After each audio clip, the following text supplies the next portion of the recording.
All right, hey guys, we're going to do a little bit of Photoshop work. Mostly, we're going to do everything in InDesign, but sometimes we want to cut things out so that it's just a solo object, and that's what we use Photoshop for the most part. I mean, there's tons of other things you can do with Photoshop, particularly if you want to change something into a background, use blurs and stuff like that. But for the most part, the main thing we use Photoshop for is cutting things out. And Photoshop is great for that. But if you don't know what you're doing, the cut job looks kind of, looks gross. So let's take a look at some things that can help you do that. First, we're going to go to Chrome. And we're just going to Google Intuos drivers. The Intuos is a drawing tablet. And it'll make cutting a lot easier. So right here, we just go to our latest driver download, and we download this. And then you just run the file. I've already got it set up on my computer, so I'm not going to do it. But if you have any trouble with that, somebody will be able to help you. Me or one of your editors. It's not that hard.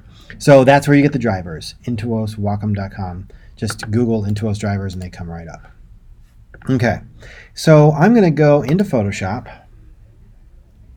And there's various ways you can do it. You can open Photoshop and then open the picture you're going to work on. Or you can actually just, if you just double click on a photo, it just comes up in preview first.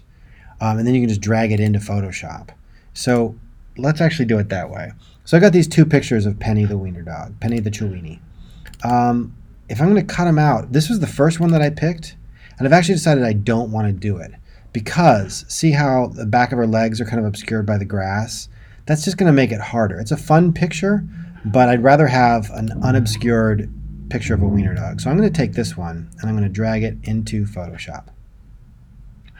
And then Photoshop open on my other desktop, so let's bring it down here. There we go. Command 0, just like it does in InDesign, shows you the full page. Command 0 shows you the image in a full screen kind of layout. If you do Command Option 0, Command 0 is 100%. Yeah, Command Option 0 is 100%. So this is a shrunken picture. So there's some things that you can do if you want to cut things out. One of the things is using this Quick Select tool just to get the basics. And then we'll clean it up with what's called a mask later on. And this, what I use the Quick Select tool for is just to make sure we don't get any extra stuff left in. Now, once I've got that selection, what I'm going to do is I'm going to hit this little mask button here. And what that does is it creates this, these are your layers in Photoshop. And this one is, right next to it is a mask. And what's black means it's invisible. And what's white means it's visible. So right away, I've just done a lot of my cutting automatically. But if you look at these kind of jaggedy kind of things, that looks very computery. I don't like that. But at least I know that none of the background is going to show. So I'm getting out my tablet, and I'm going to get a brush.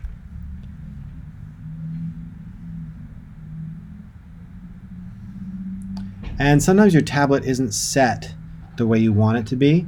For instance, usually I do my drawing on a big screen, which is above my computer right now, but that's not going to, it doesn't work as well for videos because the screen's so big that you can't see what I'm doing. So I'm going to force my thing to map to my little screen. Not that one. Not that one. This one. Monitor 1. So what a pen tablet does is every inch of the pen tablet is exactly the same as the inch of the screen. So you go up to your upper right corner, you're always going to the upper left corner of that screen. So it makes it kind of easy to, you can draw much more naturally. You can also resize things. For you, if you're hitting the bracket keys right above your return, that can move your brush from larger to smaller. So what I'm going to do is I've got a brush set up that I like to use that I call the cutting brush. It's pretty simple. Up here under your brush settings, if you open that up, I've got the hardness set to about 62%. If it's too soft, you're not going to get clean edges. If it's too hard, the edges are too clean and you don't, it looks computery. So if I hit X, I switch over here are your colors that you're using, black and white. If you paint with white, the background comes back. If you paint with black, the background goes away. So anything that paints black goes away, anything that paints white comes in. And I'm going to take the white and I'm just going to paint a little bit more where this background looks overly computery. And then we're going to clean that up once I'm done. And I'm just scrolling around with there's the little toes. Get that.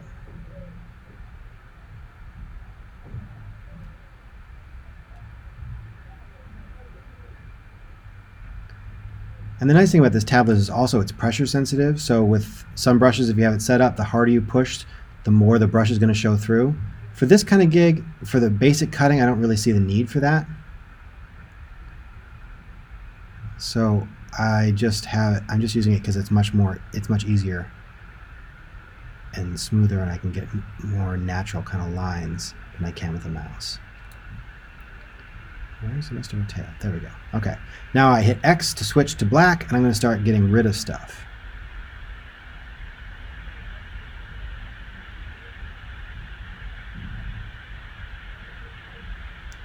And I kind of just do it just like I would with an eraser. I just smooth kind of motions. And those are what's really hard to do. Those are what are really hard to do with the mouse. And I went a little bit too far, so I'm going to paint a little bit of ear back in with the white.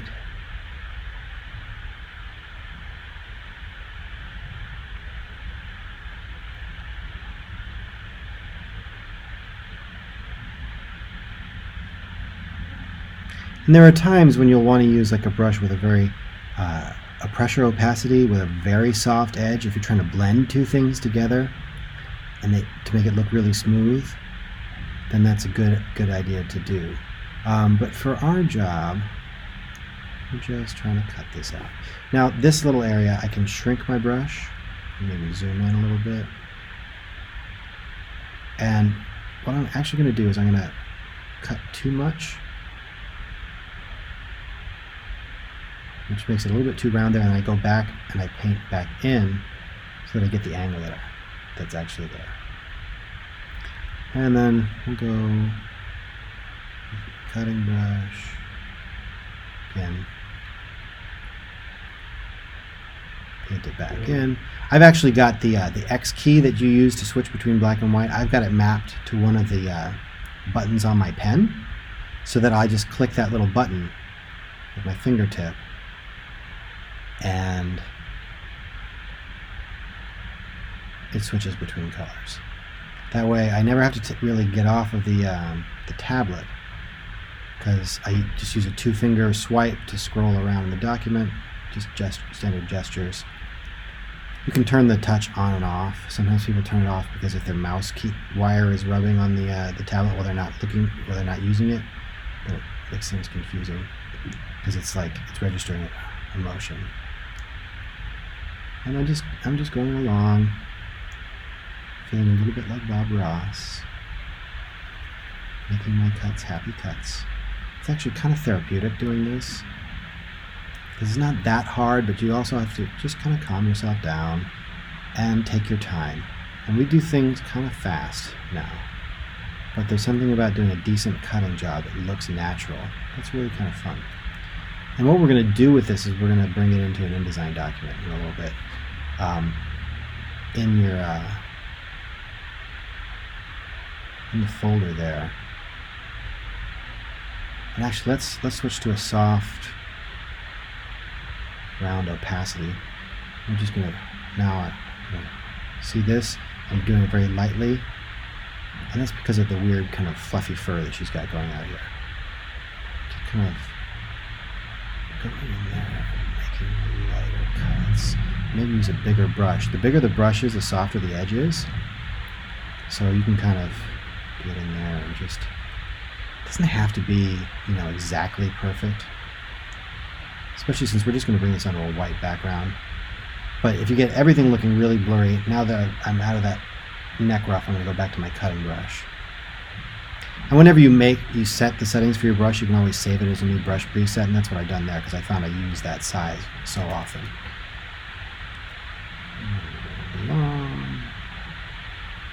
Maybe I'm zoomed in a little bit more than I need to be. You want to be zoomed in reasonably well, because otherwise you start getting lazy. But at the same time, sometimes when you're zooming in, things look fine that don't look fine large.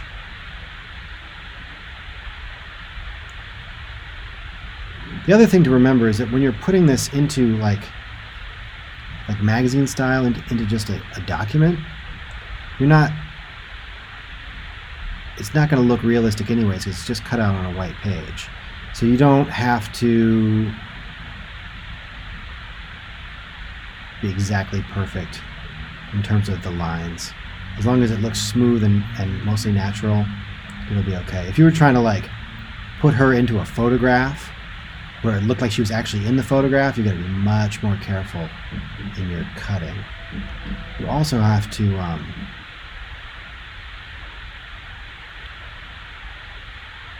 check the light to make sure that the light is doing the same thing. People don't know that they notice that kind of thing, but they totally notice that kind of thing. So if the light's coming from the right in the original photograph, and then the one that you're cutting into it, the light's coming from the left, even if they're not able to say why it looks fake, everybody will know that looks fake. Yes, it's the end of the year, and I'm getting emails from the library about, returning Chromebooks and stuff, because everybody wants to make sure their Chromebooks are right. And then I spaced out and then cut too much of the belly away. But then I switched back to white and put it back in.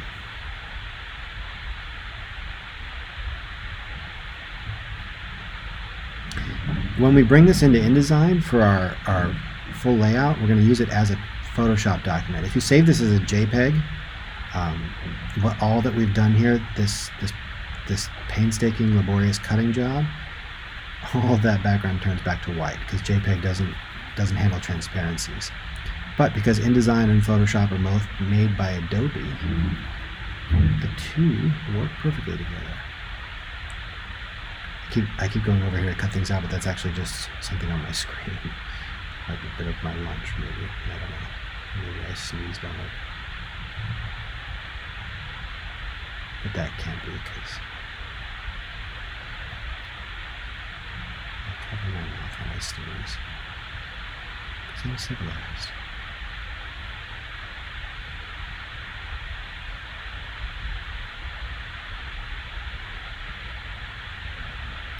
I'm cutting too much so that I can get that angle back, right? Also, the thing is, sometimes people don't know what was there. So as long as the border looks natural on what you've done, it doesn't matter if it's actually real or not.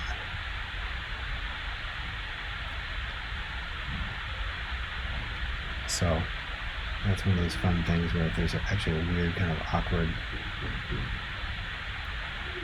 thing going, I don't know, you can smooth out a line that was actually not smooth originally, but you can make it look nice. And you're not doing any fancy like, ooh, it's been photoshopped, like with a liquify filter and stuff. But at the same time, you kind of are, right? Like, you're changing what we see.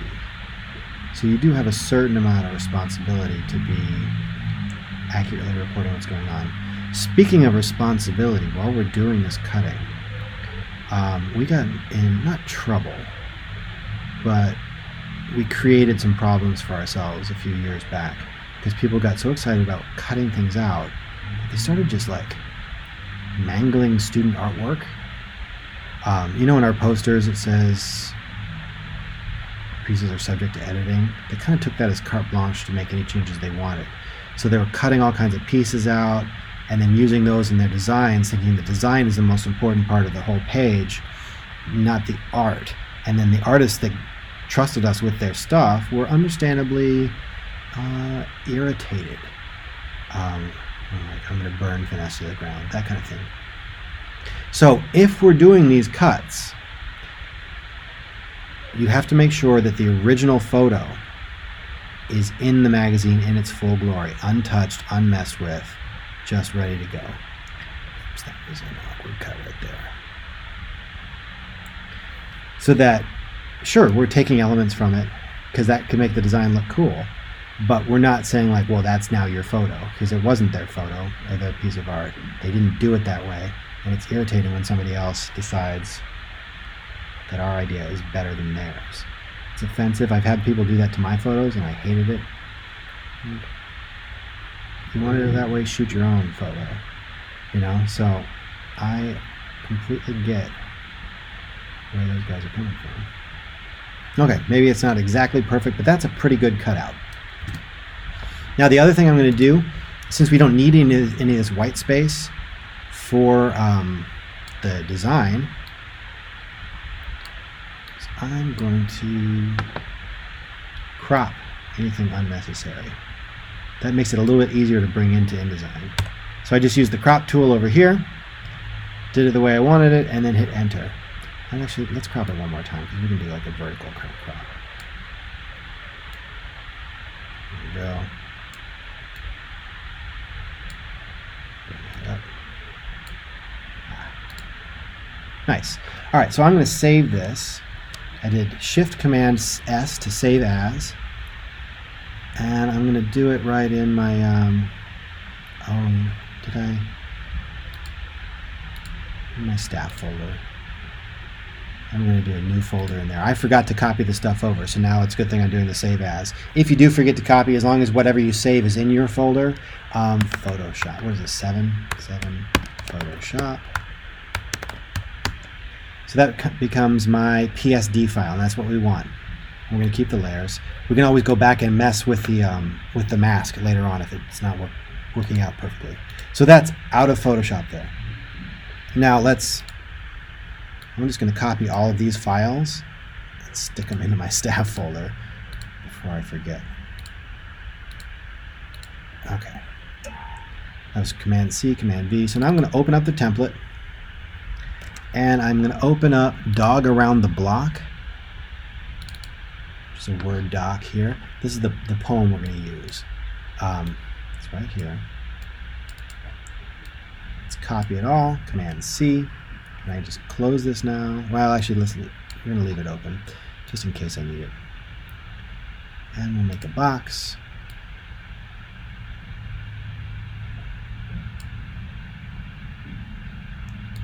Let's make it a little bit more specific in terms of sizing. There we go. Text. Double click in it, Command V. There's my dog around the block. All right, we'll deal with that stuff later. Now I'm going to put in another frame here. Let's organize my layers. Neither of these should be in picas. This one's in images, this one's in text. You know what, let's just lock picas for now. So images, select this box, File, Place, or Command or Control D. Place. And find the thing where I've been working. There's my masters. Good. And there's my PSD file.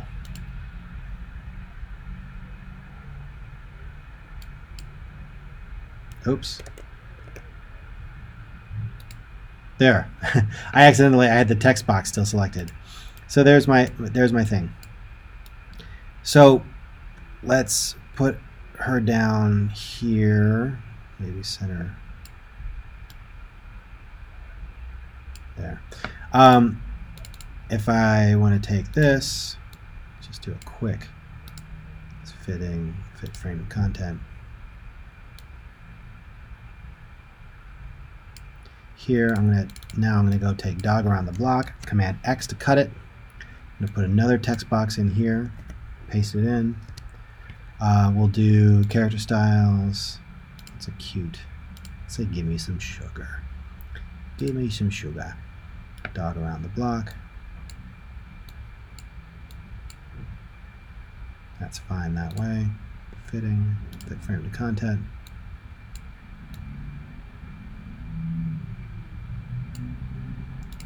E.B. White is the credit. Put that in there. Select it. Character styles, credits. body font. There we go. So I've got all my elements the way